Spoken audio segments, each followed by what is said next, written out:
ಇಸ್ಲಾಂ ಧರ್ಮದಲ್ಲಿರ್ತಕ್ಕಂಥ ವಕ್ಫ್ ಆಸ್ತಿಗಳು ನಾಶವಾಗುತ್ತವೆ ಮತ್ತು ನಮ್ಮ ಸಮಾಜ ಬಿಟ್ಟು ಸೆಂಟ್ರಲ್ ಗೌರ್ಮೆಂಟಕ್ಕೆ ಸರ್ಕಾರಕ್ಕೆ ಹೋಗುವಂಥ ಪರಿಸ್ಥಿತಿ ಬರ್ತದೆ. ಈಗ ರಾಜ್ಯದಲ್ಲಿ ಇರ್ತಕ್ಕಂಥ BJPಯ ಸಂಸದರ ಒಂದಿಬ್ಬರು ತೇಜಸ್ವಿ ಸೂರ್ಯ ಇರ್ಬೋದು, ಡಿಪ್ಟೇಟ್ ಆದಂಥ ಯಾವುದೋ ಸಿಂಹ ಇದೆಯಲ್ಲ ಆ ಸಿಂಹ ಇರ್ಬೋದು, ಇಂಥವ್ರಂದರೆ ಅಂತಾರೆ ಮೆಂಬರ್ ಆದರೆ ನಮ್ಮ ಪ್ರಾಪರ್ಟಿ ಯಾವುದನ್ನು ಅಲ್ಲಿ ಬೋರ್ಡಲ್ಲಿ ನೋಂದಣಿ ಮಾಡಿಕೊಡಲ್ಲ. ನಮ್ಮ ಬೋರ್ಡಲ್ಲಿ ಇರ್ತಕ್ಕಂಥ ನಮ್ಮ ಆಸ್ತಿಗಳನ್ನು ನಾಶ ಮಾಡೋಕ್ಕೆ ಹೊರಟಿದ್ದಾರೆ ಅವರು. 2 ನಾನ್ ಮುಸ್ಲಿಂ ಮೆಂಬರ್ಗಳು ಹಾಕಿ 2 ನಾನ್ ಮುಸ್ಲಿಮನ್ನು ಆರಿಸ್ತಾರೆ. ಈ ರೀತಿ ಮೊದಲಾಗಿರಲಿಲ್ಲ ವಕ್ಫ್ ಬೋರ್ಡಲ್ಲಿ. ಈಗ ಕೇಂದ್ರ ಸರ್ಕಾರವು ಕೇಂದ್ರದ ವಕ್ಫ್ ಆ್ಯಕ್ಟ್ 1995 ಇದರಲ್ಲಿ ಇರ್ತಕ್ಕಂಥ 40 ಕಲಂಗಳನ್ನು ಅಮೆಂಡ್ಮೆಂಟ್ ಬಿಲ್ ನಂಬರ್ 109 2024 ಪ್ರಕಾರ ತಿದ್ದುಪಡಿ ಮಾಡಲಿಕ್ಕೆ ಹೊರಟಿದ್ದಾರೆ. ಒಂದು ವೇಳೆ ಅದನ್ನು ತಿದ್ದುಪಡಿ ಮಾಡಿದರೆ ನಮ್ಮ ಇಸ್ಲಾಂ ಧರ್ಮದಲ್ಲಿರ್ತಕ್ಕಂಥ ವಕ್ಫ್ ಆಸ್ತಿಗಳು ನಾಶವಾಗುತ್ತವೆ ಮತ್ತು ನಮ್ಮ ಸಮಾಜ ಬಿಟ್ಟು ಸೆಂಟ್ರಲ್ ಗೌರ್ಮೆಂಟಕ್ಕೆ ಸರ್ಕಾರಕ್ಕೆ ಹೋಗುವಂಥ ಪರಿಸ್ಥಿತಿ ಬರ್ತದೆ. ಅದರಲ್ಲಿ ವಿಶೇಷವಾಗಿ ಸೆಕ್ಷನ್ 3 ಅಮೆಂಡ್ಮೆಂಟ್ ಮಾಡ್ತಾಯಿದ್ದಾರೆ, ಡೆಫಿನೇಷನ್ ಕ್ಲಾಸ್ನ. ಒಂದು ವೇಳೆ ಆ ಕ್ಲಾಸನ್ನು ಅಮೆಂಡ್ಮೆಂಟ್ ಮಾಡಿದರೆ ನಮಗೇನು ಲಾಸ್ ಆಗುತ್ತಪ್ಪ ಅಂದರೆ, ಈಗಾಗಲೇ ನಮ್ಮ ವಕ್ಫ್ ಆಸ್ತಿಗೆ ಸಂಬಂಧಪಟ್ಟಂತೆ ಕರ್ನಾಟಕ ವಕ್ಫ್ ಟ್ರಿಬ್ಯುನಲ್ಗಳಲ್ಲಿ ನಮ್ಮ ಪ್ರಕರಣಗಳು ನಡೀತಾ ಇದ್ದವು. ಯಾವುದೇ ಒಂದು ಆಸ್ತಿಯನ್ನು ವಕ್ಫ್ ಬೋರ್ಡಲ್ಲಿ ನಾವು ನೋಂದಣಿಗಾಗಿ ಸಲ್ಲಿಸಿದರೆ ಅದನ್ನು ನೇರವಾಗಿ ನೋಂದಣಿ ಮಾಡ್ಕೊತಿದ್ರು. ಈಗ ಹಾಗಿಲ್ಲ. ಡೆಫಿನೇಷನ್ ಸೆಕ್ಷನ್ 3 ಅಮೆಂಡ್ಮೆಂಟ್ ಮಾಡಿದರೆ ಯಾವುದೇ ಆಸ್ತಿಯನ್ನು ವಕ್ಫ್ ಬೋರ್ಡಲ್ಲಿ ನೋಂದಣಿ ಮಾಡೋಕ್ಕೆ ಕಳಿಸಿದರೆ ಆ ಅರ್ಜಿಯನ್ನು ಕರ್ನಾಟಕ ರಾಜ್ಯ ವಕ್ಫ್ ಬೋರ್ಡ್ದವರಾಗಲಿ ಸೆಂಟ್ರಲ್ದವರಾಗಲಿ ಸಂಬಂಧಪಟ್ಟ ಜಿಲ್ಲಾಧಿಕಾರಿಗಳೇ ಅದನ್ನು ಪರಿಶೀಲನೆ ಮಾಡಿ ರಿಪೋರ್ಟ್ ಸಲ್ಲಿಸಲು ಅನುಮತಿ ನೀಡ್ತಾ ಇದ್ದಾರೆ. ಅದು ಏನಂದರೆ, ಒಂದು ವೇಳೆ ಯಾವುದೇ ಆಸ್ತಿಯನ್ನು ನೋಂದಣಿ ಮಾಡಲಿಕ್ಕೆ ಕೊಟ್ಟರೆ that such property shall not be treated as a work property till the collector submit his report. ಅಂದರೆ ಆಸ್ತಿಯನ್ನು ವರ್ಕ್ ಪ್ರಾಪರ್ಟಿ ಅಂಥೇಳಿ ಟ್ರೀಟ್ ಮಾಡಬಾರ್ದು. ಎಲ್ಲಿವರೆಗೆ ಅದನ್ನು ಸಂಬಂಧಪಟ್ಟ ಜಿಲ್ಲಾಧಿಕಾರಿ ಅದನ್ನು ಪರಿಶೀಲನೆ ಮಾಡಿ ಈ ಆಸ್ತಿ ಸಂಬಂಧಪಟ್ಟವ್ರಿಗೆ ಇದೆ ಅಂದಾಗ ಮಾತ್ರ ಬೋರ್ಡಲ್ಲಿ ನೋಂದಣಿ ಆಗ್ತದೆ. ಅಲ್ಲಿವರೆಗೂ ಆ ಆಸ್ತಿ ನೋಂದಣಿ ಆಗೋದಿಲ್ಲ. ಮೊದಲೆಲ್ಲ ಆಸ್ತಿಗಳು ವಕ್ಫ್ ಟ್ರಿಬ್ಯುನಲಲ್ಲಿ ಡಿಸೈಡ್ ಆಗ್ತಿತ್ತು. ಈಗ ವಕ್ಫ್ ಟ್ರಿಬ್ಯುನಲನ್ನು ತೆಗೆದುಹಾಕಿ ಜಿಲ್ಲಾಧಿಕಾರಿಗಳಿಗೆ ಸಂಪೂರ್ಣ ಅಧಿಕಾರ ನೀಡಿದ್ದಾರೆ. ಇದರಿಂದ ನಮ್ಮ ಯಾವುದೇ ಪ್ರಕರಣಗಳಲ್ಲಿ ಆಸ್ತಿಗಳಿಗಾಗಲಿ ಸಂಬಂಧಪಟ್ಟಂತೆ ತುಂಬ ಲಾಸ್ ಆಗ್ತಾಯಿದೆ. ನಂಬರ್ 1. ನಂಬರ್ ಸೆಕ್ಷನ್ 9 ಅದನ್ನು ತಿದ್ದುಪಡಿ ಮಾಡಿದ್ದಾರೆ.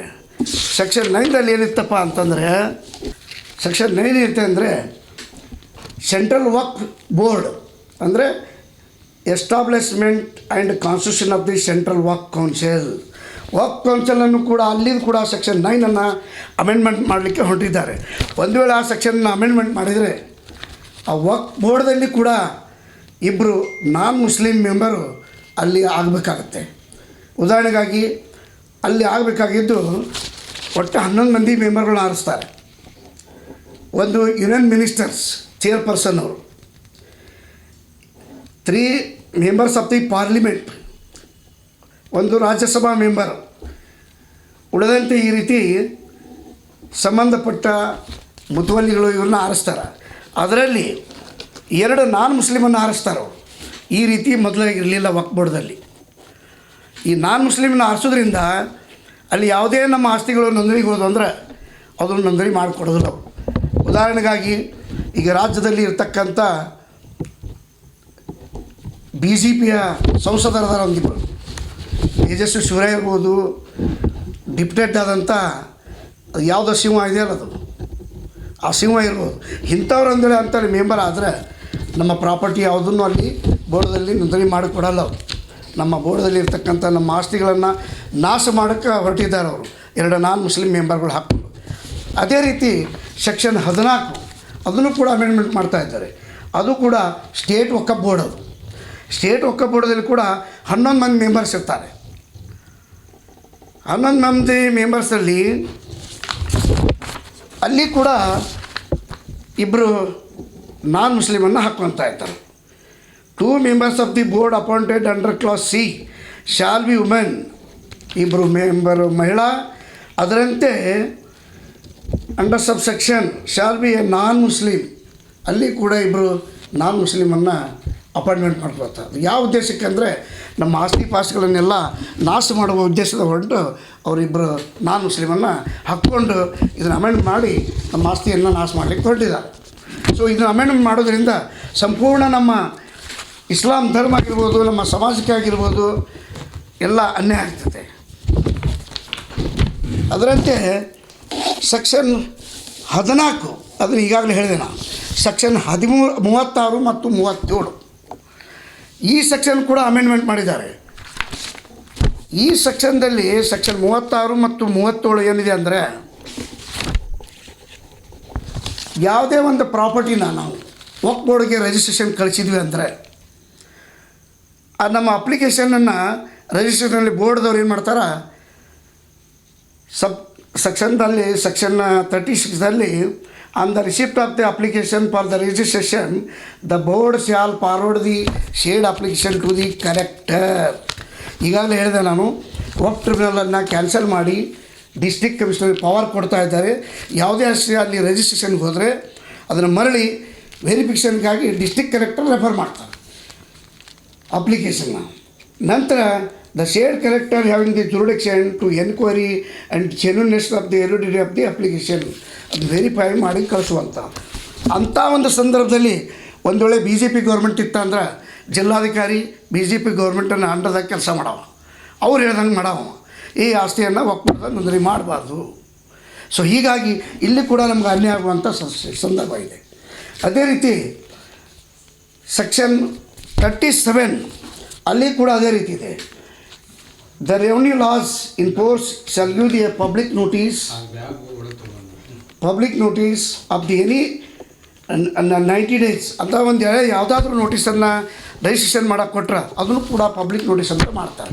ಸೆಕ್ಷನ್ 36, 37 ಎರಡೂ ಅಮೆಂಡ್ಮೆಂಟ್ ಮಾಡೋದ್ರಿಂದ ನಮ್ಮ ಪ್ರಾಪರ್ಟಿಯಲ್ಲಿ ನೇರವಾಗಿ ನೋಂದಣಿ ಆಗೋದಿಲ್ಲ ಮತ್ತು ಅಲ್ಲಿ ಸರ್ಕಾರ ಇರುವಂಥವ್ರು ಮಾತು ಕೇಳಿಕೊಂಡು ಜಿಲ್ಲಾಧಿಕಾರಿ ನಮ್ಮ ಪ್ರಾಪರ್ಟಿಯನ್ನು ಎತ್ತಿ ಹಾಕುವಂಥ ಸಂದರ್ಭ ಇರ್ತದೆ. ಅದೇ ರೀತಿ ಸೆಕ್ಷನ್ 107 ಅದು ಕೂಡ ಸೀರಿಯಸ್ ಅಮೆಂಡ್ಮೆಂಟ್ ಮಾಡಿದ್ದಾರೆ. 107ದಾಗ ಏನಿದೆ ಅಂದ್ರೆ, ಈಗ ಯಾವುದಾದ್ರೂ ಒಂದು ಆಸ್ತಿಯನ್ನು ನಾವು ವಕ್ಫ್ ಬೋರ್ಡ್ದಲ್ಲಿ ರಿಜಿಸ್ಟ್ರೇಷನ್ ಮಾಡ್ತೀವಿ. ನಾವು ಪ್ರಾಪರ್ಟಿ ನಾನು ಅಲ್ಲಾಹನ ಹೆಸರಲ್ಲಿ ಆಸ್ತಿಯನ್ನು ನಾನು ವಕ್ಫ್ ಬೋರ್ಡ್ಗೆ ಕೊಟ್ಬಿಡ್ತೀನಿ, ಅದು ಅಲ್ಲಾಹನ ಹೆಸರು ದೇಣಿಗೆ ಆಯಿತು.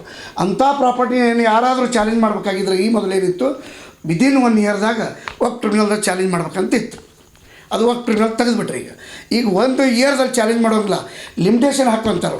ಅದು ಯಾವಾಗ ಬೇಕಾದಾಗ ಚಾಲೆಂಜ್ ಮಾಡಿ ಅದನ್ನು ರದ್ದು ಮಾಡ್ಕೊಂಡ್ಬಿಡ್ತಾರೆ. ಇದನ್ನು ತಮ್ಮ ಅನುಕೂಲಕ್ಕೆ ಬಳಸ್ಕೊಳ್ಳೋ ಹಂಗೆ ಸೆಕ್ಷನ್ 107 ಕೂಡ ಅಮೆಂಡ್ಮೆಂಟ್ ಮಾಡ್ಕೊಳ್ಳೋಕೆ ಹೊಂದಿದ್ದಾರೆ.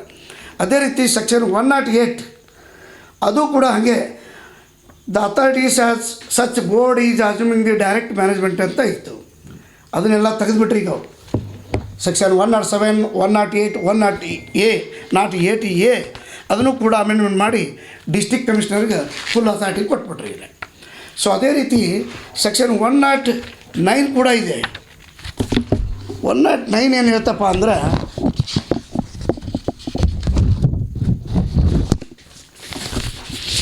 ಅದು ಕೂಡ ಅಮೆಂಡ್ಮೆಂಟ್ ಆಗಿದೆ. ಅದರಲ್ಲಿ 2-3 ಸೆಕ್ಷನನ್ನು ಡಿಲೀಟ್ ಮಾಡಿಬಿಟ್ಟಿದ್ದಾರೆ ಸೆಕ್ಷನ್ 109ದಲ್ಲಿ.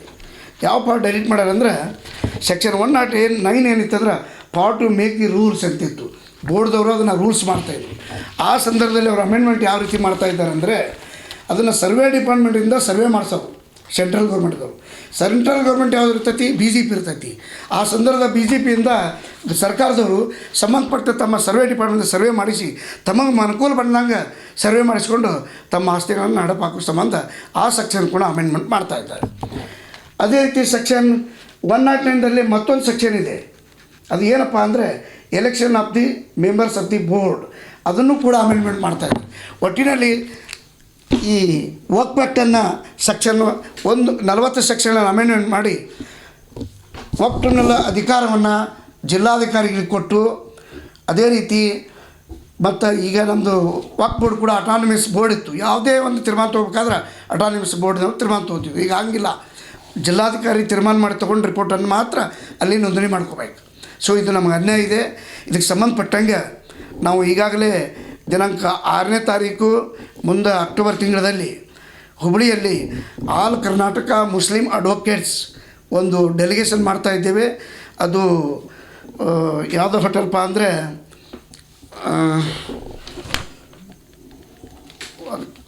ಉಣ್ಕಲ್ ಕ್ರಾಸ್ ಇದೆ ಒಂದು ಹೋಟೆಲ್, ನವೀನ್ ಹೋಟೆಲ್ನಲ್ಲಿ ಇದೇ ಬರುವ 6 ತಾರೀಕಿನ ದಿವಸ ಸಂಪೂರ್ಣ ಕರ್ನಾಟಕದ ಮುಸ್ಲಿಂ ಅಡ್ವೊಕೇಟ್ಸು ಒಂದು ಕಾನ್ಫರೆನ್ಸ್ ಮಾಡ್ತಾಯಿದ್ದೀವಿ. ವಿರೋಧಿಸಿ ನಾವು ಯಾವುದೇ ಪರಿಸ್ಥಿತಿಯಲ್ಲಿ ಈ ವಕ್ಫ್ ಆ್ಯಕ್ಟನ್ನು ಅಮೆಂಡ್ಮೆಂಟ್ ಮಾಡ್ಕೊಳ್ಳಿಕ್ಕೆ ಬಿಡೋಂಗಿಲ್ಲ. ಇದು ಒಂದು ವೇಳೆ ಅಮೆಂಡ್ಮೆಂಟ್ ಆಯಿತು ಅಂದರೆ ಸಂಪೂರ್ಣ ನಮ್ಮ ಆಸ್ತಿಗಳೆಲ್ಲ ಎತ್ತಿ ಹಾಕುವಂಥ ಸಂದರ್ಭ ಇದೆ. ಹೀಗಾಗಿ ನಮ್ಮ ಹಿರಿಯರಿಂದ ಬಂದಂಥ ಆಸ್ತಿಗಳನ್ನು ನಾವು ಉಳಿಸಲಿಕ್ಕೆ ಯಾವುದೇ ಪ್ರಯತ್ನದಲ್ಲಿ ನಾವು ಹೋರಾಟ ಮಾಡ್ತೀವಿ ಅನ್ನುವಂಥ ಮುಖಾಂತರ ತಮಗೆ ಹೇಳಲಿಕ್ಕೆ ಬಯಸ್ತಾರೆ.